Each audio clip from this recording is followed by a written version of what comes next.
Perfecto, bueno, buenísimo. Hoy tenemos comenzamos, ¿no?, un ciclo de videoconferencias que va a estar compuesto por 3, ¿sí? En el día de hoy, en el marco, ¿no?, del Día Nacional de la Lucha contra la Violencia Institucional, se va a dar una videoconferencia introductoria, ¿no?, al tema de violencia institucional, conceptos, buenas prácticas y desafíos de las políticas públicas. Va a estar a cargo tenemos varias personas de acá de la Dirección Nacional de Políticas contra la Violencia. Tenemos a Javier, que es investigador, del Centro Argentino también de Estudios Internacionales. Tenemos a Matías Garrido, que es director nacional de Políticas contra la Violencia, sociólogo de la Universidad de Buenos Aires y tiene una gran experiencia en el tema. Y tenemos a Leonardo, que también se desempeña en la misma dirección. Así que la idea es que hoy compartamos, ¿no?, en este mes tres videoconferencias que después les van a ir llegando los flyers para que puedan hacer la convocatoria. Vamos a tener el próximo encuentro, una que va a estar orientada a personas que trabajan en contextos de encierro y con personas privadas de la libertad, que es la de las reglas Mandela, y luego la del 23 de mayo va a ser buena, que la recomiendo, recomiendo las dos, que va a ser en el marco de la Semana Mundial del Parto Respetado, una sobre protección de derechos en el embarazo, parto y posparto. La idea es que durante unos 45 minutos, una hora, ellos puedan hoy hablar un poco sobre el tema y luego dejemos un espacio para que haya una interacción y puedan hacerle las consultas que quieren. Cualquier cosa, yo estoy en el chat, así que si tienen problemas con el audio, con algo, me van avisando y vamos a tratar de solucionarlo. Así que, muchas gracias. Perdón, y ella no la presenté, no se ve en cámara, pero ahí voy a achicarla si la pueden ver. Belén, que es también del equipo de la Dirección Nacional. Listo, Matías, así te presentás mejor. Gracias, Mariana. Buenos días. Como bien lo planteó Mariana, yo soy el Director Nacional de Políticas contra la Violencia Institucional, que es una dirección nueva que se creó en el año 2015. Antes había un antecedente de una unidad en materia de violencia institucional y en esta gestión se le elevó la jerarquía a rango de Dirección Nacional para atender justamente todo lo que tiene que ver con estas prácticas violatorias de los derechos humanos ejercidas por funcionarios encargados de hacer cumplir la ley, efectores de salud, operadores judiciales, agentes penitenciarios, prácticas muy naturalizadas, muy arraigadas, muy extendidas en todo el país, y la dirección fundamentalmente trabaja en promoción y en protección de casos en los que se puede haber vulnerado los derechos de las personas por parte de los perpetradores que cometen estas prácticas abusivas. Nosotros hoy nos presentamos en esta videoconferencia en el marco de lo que es el 8 de mayo, que es el Día Nacional de Lucha contra la Violencia Institucional. Ese día, el 8 de mayo, digamos, no es una fecha casual, sino que remite al 8 de mayo de 1987, cuando en la localidad bonaerense de Ingeniero Udge se produce lo que se denomina la masacre de Udge, en la que 3 jóvenes son acribillados por parte de efectivos de la policía bonaerense mientras conversaban y tomaban una cerveza en una esquina de esta localidad. Eso motivó que el barrio organizado, los vecinos, buscaran a través de diferentes medios, movilizaciones y de que no dejaran caer esa situación para obtener justicia, porque se había planteado en el marco de un enfrentamiento que no era así. Así que a través de diferentes medios y después de mucho tiempo lograron obtener justicia y los responsables de ese crimen fueron condenados. Digo esto porque el 8 de mayo, Día Nacional de Lucha contra la Violencia Institucional, remite a estos actos y además es la primera ocasión, en todo caso, en la que se empieza a hablar de gatillo fácil, de manera más amplia, se empieza a instalar ese concepto, digamos, en la Argentina, y también se empieza a conceptualizar y a trabajar de manera más profunda, si se quiere, tanto desde el ámbito académico y desde el ámbito de las políticas públicas, en lo que tiene que ver con este tipo de prácticas violatorias de los derechos humanos en democracia, ¿no? Así que en el marco, digamos, de este día, nosotros como Dirección Nacional realizamos una serie de actividades, fundamentalmente de promoción, de visibilización de esta problemática, de las formas en las que se trabajan para erradicar este tipo de violencia, en las diferentes estrategias desde los sectores públicos, en las políticas públicas, pero también cómo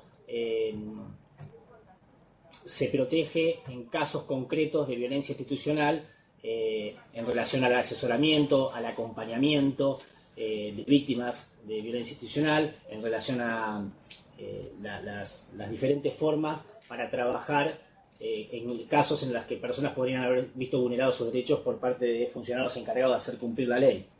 Así que en esta introducción yo quería plantearles, primero para marcarles un poco por qué esta Dirección Nacional, qué es lo que hace y cómo lo hacemos bajo la consigna cómo prevenir la violencia institucional. Quería decirles que nosotros trabajamos mucho y con mucha fuerza en lo que es la capacitación de policías, la capacitación de agentes penitenciarios. Un punto activo, San Agustín. En la capacitación de... ahí está. En la capacitación de diferentes audiencias, apoderables, pueden ser funcionarios de secretarías de derechos humanos, de diferentes ámbitos que trabajan o bien con personas privadas de libertad o bien con personas que podrían ser sujetos potenciales sujetos de violencia institucional o que ya la han padecido y trabajan para otros en acompañamiento y en protección de víctimas. Así que en esta introducción yo, además de presentar al equipo de la dirección, queremos abordar de manera introductoria todo lo que tiene que ver con qué entendemos por violencia institucional, de qué hablamos cuando hablamos de violencia institucional, por qué es importante que trabajemos esto, cómo lo trabajamos y cómo también llevamos adelante políticas públicas de protección de derechos a través de dispositivos como son los mecanismos locales de prevención con la tortura, las cuestiones que son un poquito más técnicas pero que queremos al menos esbozar para que ustedes luego, si desean profundizar, le hagamos una devolución en lo que tiene que ver con normativa nacional e internacional, en lo que tiene que ver con a lo mejor algún texto que pueda permitirles a ustedes profundizar sobre esta temática. Además, nosotros tenemos un número de contacto que es el 0800-122-5878. Luego tenemos algún material que vamos a compartir con ustedes. Todo esto que estamos hablando acá vamos a compartirlo a través de un texto introductorio que es la conceptualización de violencia institucional y todas estas cuestiones que yo fui introduciendo. Así que sobre el final, con aquí la gente de modernización, vamos a hacerle llegar ese documento de alguna manera. Así que sin más, yo les voy a pasar la palabra a los abogados que hoy nos acompañan de la Dirección Nacional de Políticas contra la Violencia Institucional, que son las personas también que atienden los casos, para que muestren cómo se atienden esos casos, cómo abordamos cuando hay una presentación en la que se nos dice que han sido vulnerados los derechos por parte de una persona que puede estar privada de libertad, o en el marco de una detención, o en el marco, digamos, de una causa que no prospera. Así que, sin más, muy contento de poder llegar a la mayor cantidad de gente posible a través de esta dinámica de videoconferencia. Y a disposición también para todas las preguntas y consultas o comentarios o reflexiones que quieran hacer sobre la temática. Muchas gracias. Buenos días. Yo principalmente voy a hablar porque cuando hablamos de violencia institucional, siempre es conveniente tener una caracterización, una conceptualización de la temática que estamos abordando, de la problemática que existe en relación a este tipo de prácticas abusivas o violatorias de derechos humanos.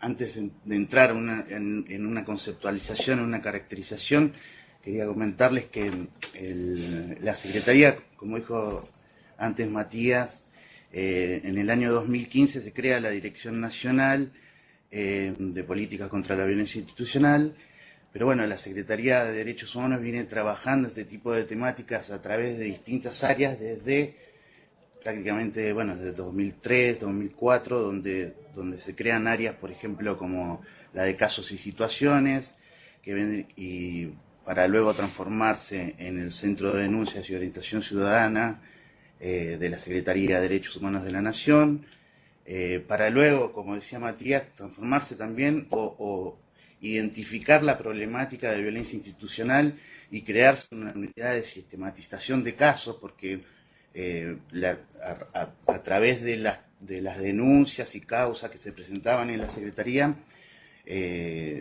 nos dimos cuenta de que se podía agrupar o sistematizar los casos específicos de violencia institucional a través de un área. En este caso fue una unidad que se presentó, que también tuvo, y como función también tiene la dirección, de registrar casos de violencia institucional, tener un registro sobre estos casos. Y sobre el trabajo que hicieron, bueno, el Centro de Denuncias, también participó el Programa Nacional de Lucha contra la Impunidad, que ahora pertenece a la Subsecretaría de Justicia, pero a través de ese trabajo conjunto de las diferentes áreas donde llegaban casos de violencia institucional por violaciones de derechos humanos, aparte de sistematizarlos, se trabajó sobre un concepto sobre el cual trabajar. Y a eso voy porque la importancia, resulta importante para luego generar política pública, primero de caracterizar cuáles son los elementos que conforman lo que vendría a ser los casos de violencia institucional. Entonces, de acuerdo a todo el bagaje de denuncias que teníamos, se intentó caracterizar a los efectos de poder desarrollar política pública en un futuro. Se llegó a una definición porque bueno, cuando hablamos de violencia institucional puede abarcar un montón de hechos en el que están involucrados funcionarios que pueden ser funcionarios que pueden realizar cualquier tipo de vulneración de derechos. Entonces necesitamos, digamos, voy a decir la palabra acotar, pero queda, a lo mejor es insuficiente, pero necesitamos abordar conceptualmente para poder luego emplear política pública. Se llegó a una definición, la voy a leer porque así no me olvido nada.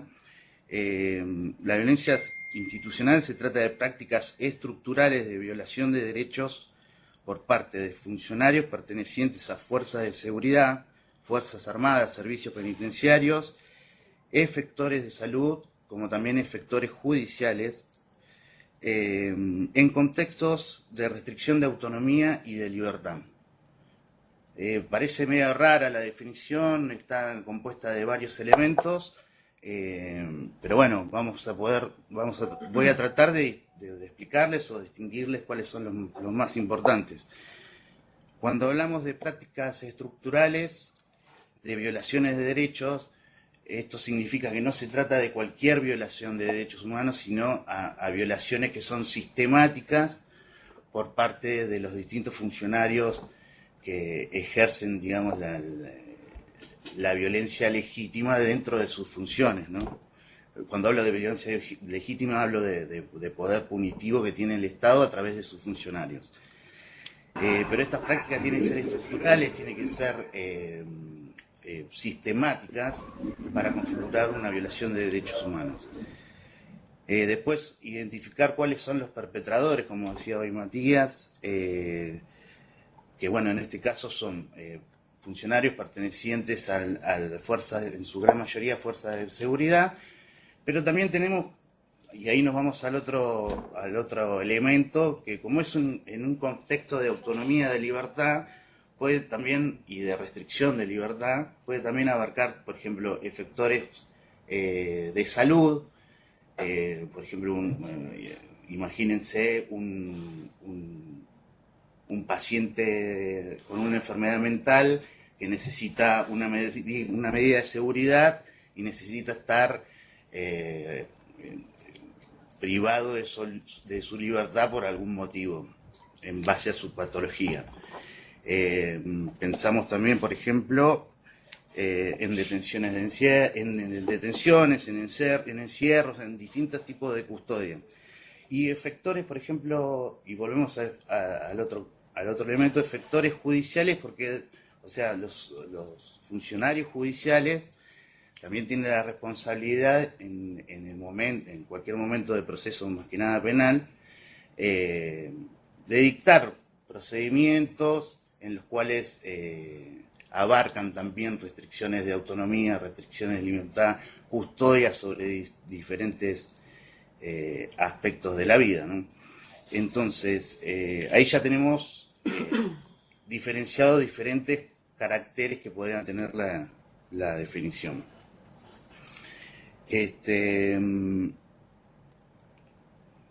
¿Por qué se hace el hincapié en determinar esto? Más que nada para alimentar un campo de trabajo, ¿no?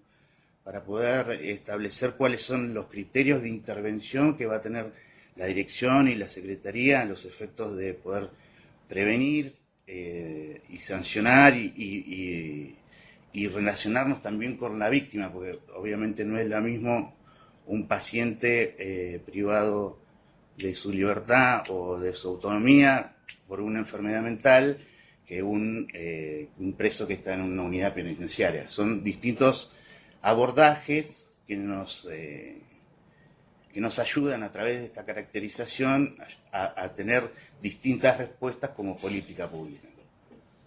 Bueno, un poco eso es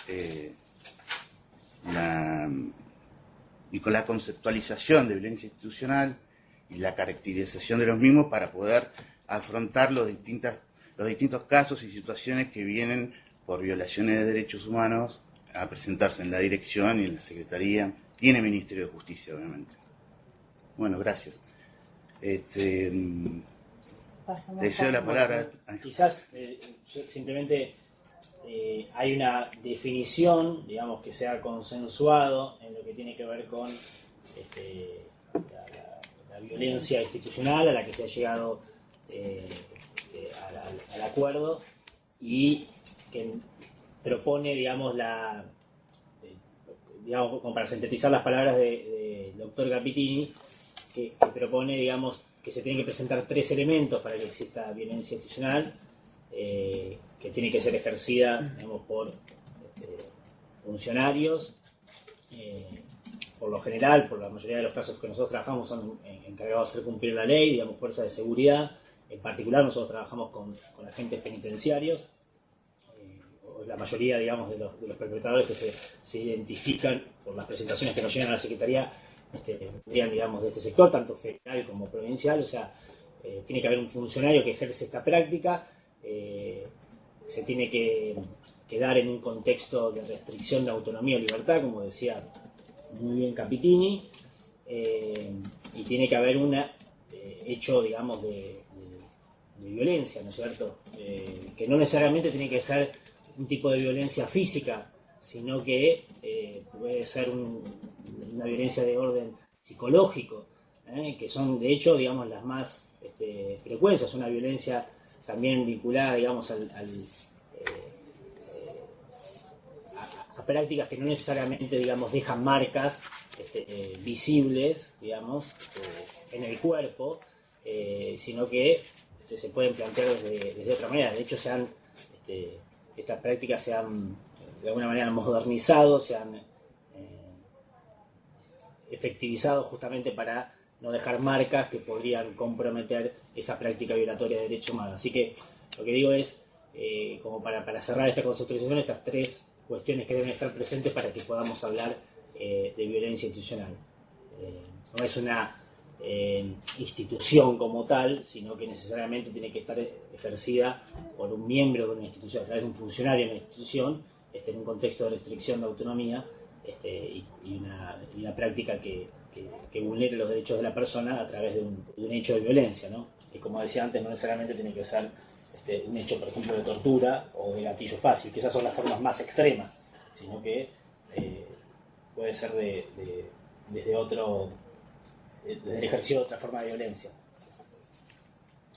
Bueno, mi nombre es Javier y básicamente yo lo que quisiera resaltar es un poco cuál es el rol del ciudadano acá, más allá de las instituciones, porque creo que la principal política, las principales estrategias, las mejores, más allá de la existencia de numerosos organismos o agencias gubernamentales, es que los ciudadanos conozcan cuáles son sus garantías, las garantías procesales, como se conocen.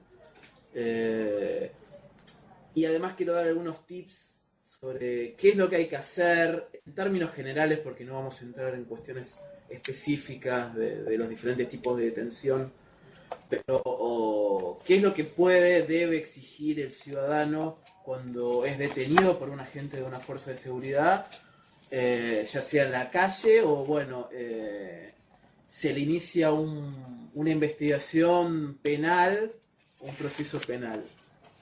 Cosas un poco básicas, pero que es necesario, a mi criterio, conocer. En ese sentido, nuestro país ha firmado una cantidad enorme de acuerdos internacionales, Pacto de San José de Costa Rica, etcétera, muchos de los cuales, o la mayor parte, tienen una jerarquía constitucional desde el 94, pero la realidad es que no hace falta ir tan lejos para conocer cuáles son nuestras garantías. Solamente basta leer el artículo 18 de nuestra Constitución Nacional, que tiene mucho más de un siglo, desde 1853 ya está incluido, y lo voy a leer porque me parece importante, porque resume específicamente todo lo que un ciudadano debe conocer cuando el poder punitivo del Estado digamos, ingresa a su marco de libertad. Que dice así el artículo 18: ningún habitante de la nación puede ser penado sin juicio previo fundado en ley anterior al hecho del proceso, ni juzgado por comisiones especiales o sacado de los jueces designados por la ley antes del hecho de la causa. Nadie puede ser obligado a declarar contra sí mismo ni arrestado sino en virtud de orden escrita de autoridad competente, o sea, juez. Es inviolable la defensa en juicio de la persona y de los derechos. Bueno, acá realmente está prácticamente todo lo que el ciudadano debe saber. ¿Cuáles son los conceptos básicos que nos da este artículo? El primero es juicio previo, o sea, nadie puede ser condenado por un delito sin la posibilidad de defenderse en un juicio. El segundo es un juez natural. Nadie puede ser juzgado por comisiones especiales. Todos los imputados por un delito, los acusados, tienen que ser juzgados por los jueces que existan en ese momento, en ese territorio. La ley anterior es fundamental. La ley anterior nos dice que nadie puede ser sometido a un juicio por una ley que no hable de un hecho por el que fue detenido y que dio origen a ese proceso. Eso es una máxima fundamental en la seguridad jurídica que uno tiene para defenderse. La otra es la inviolabilidad de la defensa en juicio, que esto es ser asistido por un abogado, pero además tener los plazos racionales necesarios, el acceso a la causa, al expediente, a solicitar prueba, a producir prueba en los plazos razonables para defenderse. No es una defensa solamente, es la defensa técnica y material, o sea, la que es el abogado, la que hace uno mismo en un proceso, pero además es una defensa real, posible, no teórica. Después está el principio de inocencia, es bien conocido por todos, todo el mundo es inocente hasta que un tribunal, la justicia determine lo contrario. El principio de non bis in idem, nadie puede ser dos veces perseguido penalmente por un mismo hecho. Básicamente, ¿por qué vuelvo a esto es muy simple? Es un artículo de la Constitución muy viejo, porque acá está todo, y esto es importante conocer, porque de acá se van a derivar todas las otras garantías, todas las otras estrategias que tiene el ciudadano para enfrentar, vamos a decir, un proceso judicial o algún caso de violencia institucional. Es importante entender que ese proceso puede ser perfectamente legítimo o puede constituir un acto de violencia institucional, pero independientemente de eso, estas garantías siempre están vigentes. O sea, cualquier incumplimiento de estas garantías por parte de la autoridad constituye, sin lugar a duda, un caso de violencia institucional. Ahora, ¿qué es lo que el ciudadano, vamos a hacerlo esto bastante resumido porque es muy práctico, qué es lo que el ciudadano puede hacer, debe tener en cuenta cuando es detenido, por ejemplo, en una aprehensión, si está cometiendo un delito en flagrancia o no, o simplemente lo paran en la calle, la famosa detención para averiguación de identidad? Básicamente tiene que ser esto. Tiene que solicitar el asesoramiento de un abogado, puede ser particular. Si no conoce un abogado, el Estado le debe proveer un defensor oficial. Tiene que ser informado del motivo de la detención. Esto es fundamental. A nadie lo pueden detener porque sí. Tiene que haber fundados motivos que den origen a una detención. Y el afectado tiene que conocer esos motivos. Sea por un delito, una contravención, por averiguación de identidad, antecedentes, eso no corre más claramente. Desde hace mucho esa averiguación de identidad, eso sí sigue existiendo. Puede pedir un reconocimiento médico que solo debe ser efectuado por un médico profesional. Y quien se somete, es voluntaria por supuesto esa revisación, quien se somete a esa revisación puede solicitarle al médico la credencial que lo acredita como médico. No basta con que aparezca una persona vestida con un guardapolvo y aparente ser un médico. Relacionado a esto, puede solicitar que esa revisación sea realizada, si es una mujer por una mujer, si es un hombre por un hombre, o por personal policial. En ese caso estamos hablando acá de cuando te palpan de armas, etcétera. O sea, vos como ciudadano tenés el derecho a que lo haga un agente policial de acuerdo a cómo vos te autopercibís en el género. Este es tu derecho.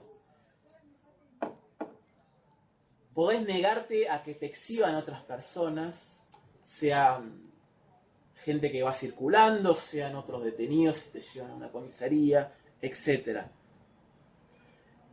Negarte a una extracción de sangre obligatoria, salvo en el caso de que un juez lo dictamine así, pero no existe, vos no o sea, ninguna autoridad policial puede extraerte sangre compulsivamente. Pero discúlpame, no puede pedir o sea, si una persona no quiere, fue atacada, digamos, o en una situación de violencia, directamente puede no pedir el reconocimiento, lo puede pedir como se puede decir que no, o no. ¿El reconocimiento? Claro. Viste cuando decías, bueno, uno puede pedir un reconocimiento médico, ¿sí? Sí. ¿Podés no pedirlo? Claro. Ok. Sí, o sea que es un derecho, uno puede decir no, o sea, que te extraigan sangre, nada de eso. Sí, eso lo podés pedir. Esto te sirve mucho como una constancia por si existen luego algún tipo de violencia física. Uh-huh. Sí, es tu derecho. O sea, en el momento uno como ciudadano llega a vivir una situación de esa manera, Sí. primero puede solicitar un defensor, no decir nada, informar el motivo de la detención, que es lo que tienen que decías. informar sí o sí. Sí o sí, porque te están deteniendo, y vos a raíz de eso podés someterte, no tenés por qué someterte a todo lo que te digan, uno tiene el derecho a no someterse Es tu hasta derecho. que... Vos podés Ok. sí. También podés solicitar atención médica si estás lastimado, si tuviste un tipo de enfrentamiento. Eso también es importante, porque no brindar atención médica a una persona que, por ejemplo, en un tiroteo lo hirieron de bala, debe ser atendido. Vos tenés derecho a que te atienda un médico. Perfecto. Y debe ser un médico, esto es importante, no puede ser otra persona. O sea, Ok. porque a veces suele suceder o puede pasar que una persona es personal policial, ¿no? Tiene que, por lo menos un médico, puede ser un médico policial, pero médico. Ok. Podés pedir, y es muy recomendable hacerlo, una constancia de todas las pertenencias que vos tenías en el momento en el cual te detuvieron, sea documentación, billetera, celular, cualquier cosa, etcétera. Obviamente, esto es bastante obvio, podés negarte a declarar y que eso no sea usado en tu contra, eso es básico. Podés también negarte a reconocer cualquier objeto que te haya sido secuestrado. Negarte a que tu domicilio sea revisado, excepto que haya una orden de allanamiento por escrito de un juez. Y es importante acá tener en cuenta que la jurisprudencia ha considerado que allanamiento no es solo el domicilio, que también, por ejemplo, el interior de los bolsillos se considera que es un allanamiento, por lo tanto no lo podían hacer, la autoridad policial no lo puede hacer por sí mismo. Se ha ampliado la noción de lo que es la privacidad. Claro. O sea que la parte del bolsillo también es parte privada de la persona, Sí. así como su casa, sus pertenencias. Sí, exactamente. Ok. Y también que te sea leída, que esto es muy importante, la declaración antes de firmarla. O sea, siempre hay que leer la declaración, es tu derecho no firmar cualquier cosa. O sea, vos tenés que solicitar que se te lea qué es lo que vos vas a firmar. Y todos los cambios que vos quieras pedir que se hagan, bueno, dejarlos por escrito, dejar constancia. Básicamente estos son como algunos tips prácticos que sirven en general, ¿no? Para no entrar en los diferentes... Y ustedes, obviamente desde la dirección, cuentan con, comunicándose ese teléfono, en el caso que una persona haya tenido una violencia, brindan asesoramiento. Sí. A ver, los medios, digamos, de los que nos pueden alcanzar o hacer una presentación a la dirección son múltiples. Está principalmente el teléfono, el 0800, que es un número que funciona las 24 horas, en realidad, digamos, en horario de oficina, con la atención personalizada por parte de los abogados, pero también, digamos, hay un contestador automático luego de las 6 de la tarde hasta las 8 de la mañana, en la que si ocurre alguna situación de emergencia, alguna persona se puede comunicar, dejar el mensaje, y luego nosotros nos ponemos en contacto con ella, con el familiar o con quien nos indique. También puede llegar a través de una derivación, por ejemplo, de presidencia, del ministerio, del propio secretario, de alguna otra área de gobierno o de alguna institución, como puede ser una organización de la sociedad civil, que nos dicen tenemos una situación concreta que se presume que es de violencia institucional, si pudiéramos intervenir. Son múltiples los ejemplos de órganos, de organismos oficiales y de personas que nos llaman para manifestar su preocupación ante alguna situación que podría constituir violencia institucional, en alguna cárcel, en alguna movilización social, una protesta social. Y también puede llegar a través de otros canales, como puede ser por carta. Hay gente que se apersona directamente a las oficinas de la Dirección Nacional, que quedan en el predio de la ex-ESMA, en la ciudad de Buenos Aires, o a través también de las delegaciones de la Secretaría de Derechos Humanos en todas las provincias. No hay en todas las provincias de la Argentina, pero en su inmensa mayoría. también a través de diferentes canales pueden hacernos llegar esa situación, o cuando también nosotros tomamos conocimiento a través de los medios de comunicación de un hecho que se trasciende a través de la prensa, y nos ponemos en contacto con las víctimas o los familiares para, en fin, proceder a la atención, al asesoramiento. Claro, en ese sentido también somos proactivos. Esto es lo que tiene que ver con la atención de familiares o de víctimas o de personas que pueden haber sido sujetas de violencia institucional. Después hay otro tipo de trabajo vinculado a, si se quiere, más macro, vinculado a la política pública, al trabajo con los funcionarios, al trabajo con las autoridades políticas de la provincia, de nación, del municipio, porque cuando se produce un hecho de violencia institucional o se repite en una misma localidad, bueno, nos está dando un patrón de que efectivamente pasa algo o en una comisaría, o pasa algo en un penal, o pasa algo en relación a esas prácticas abusivas que se reproducen en determinado lugar. Entonces, eso sugiere o remite a que podamos intervenir a través de diferentes estrategias, digamos, trabajo de promoción, trabajo de capacitación, trabajo de encuentro, de mediación, de poner en conocimiento a otros organismos para que también intervengan, y de acción directa. A lo mejor supone desplazarse al territorio para atender el caso concreto que se ha hecho. Perdón, y comentabas que en todas las provincias existe un lugar, bueno, en todas dijiste, pero que existe una secretaría que hace a ver, digo, por ejemplo, pensando, ¿no?, en los coordinadores que están del otro lado, que reciben un montón de ciudadanos, que muchas veces por ahí los ciudadanos fueron víctimas o son víctimas en este momento. Estoy pensando en la forma de acercarse. Decís que por el 0800, que personalmente en las oficinas, pero en cada provincia donde están los puntos digitales existen. Sí, a ver, primero tiene que ver con la estructura de cada provincia, digamos. Por lo general, las provincias tienen alguna estructura vinculada a derechos humanos y atención de víctimas y atención de casos. Es decir, pueden ser bajo la figura de un ministerio, como es en el caso de Misiones, Ministerio de Derechos Humanos, o puede ser una secretaría provincial, o puede ser una subsecretaría, o puede depender de algún ministerio, por lo general de justicia, dentro de la jurisdicción provincial. Pero a su vez, Nación nosotros formamos parte del Ministerio de Justicia de la Nación, delegaciones en cada provincia de derechos humanos, cuando hay una persona, por lo general con un domicilio, digamos, que trabaja, digamos, en una oficina a la que uno también se puede personar, con teléfono de contacto, con correos y demás. También funcionan los CAS, que son los Centros de Acceso a la Justicia, muchos de ustedes los deben conocer. Es que hay muchos puntos digitales, no sé si están conectados, pero que están insertados en los CAS. Bueno, justamente donde las personas se pueden apersonar, y obviamente, digamos, el CAS, que podría llegar a considerarse como un lugar de ventanilla única para atención, digamos, de cuestiones vinculadas a acceso a la justicia.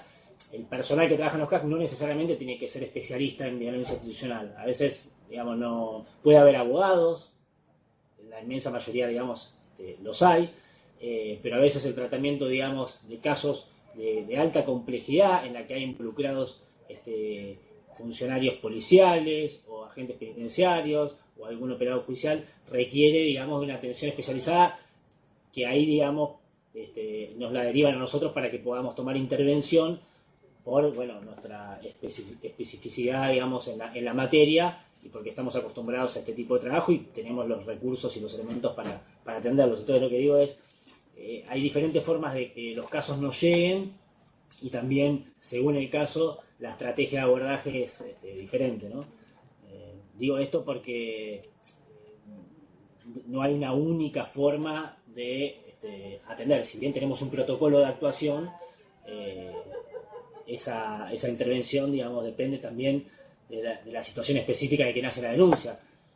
Recuerden ustedes que, digamos, si una persona nos denuncia que está siendo sometida a vejámenes en una unidad penitenciaria, nosotros no podemos ponernos en contacto con la unidad penitenciaria, con la dirección de la unidad penitenciaria, para decir, hemos recibido una denuncia de una persona que está aquí presa, que nos dice que lo están golpeando, porque eso podría suponer una represalia para la persona que hace la denuncia aún mayor, la podríamos poner en un riesgo mayor. Por tanto, digamos, hay que trabajar desde otro abordaje, resguardando, digamos, a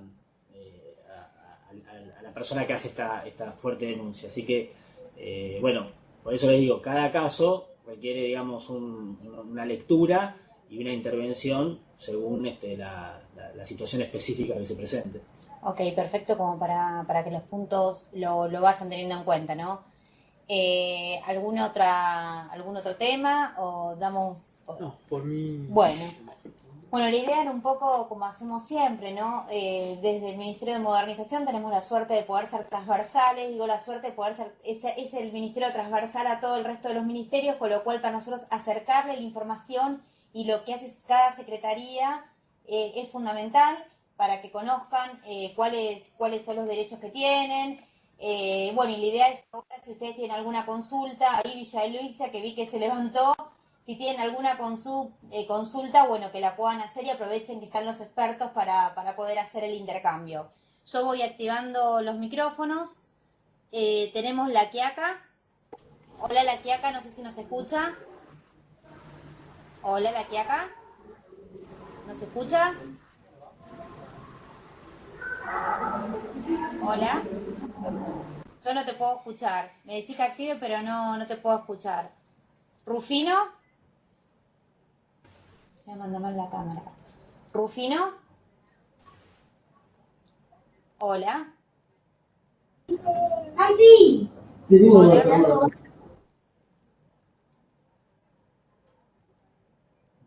Sí, Baigorria, ahí les activé. Baigorria, estás en... A ver, vamos a poner acá Baigorria. Yo voy activando los micrófonos.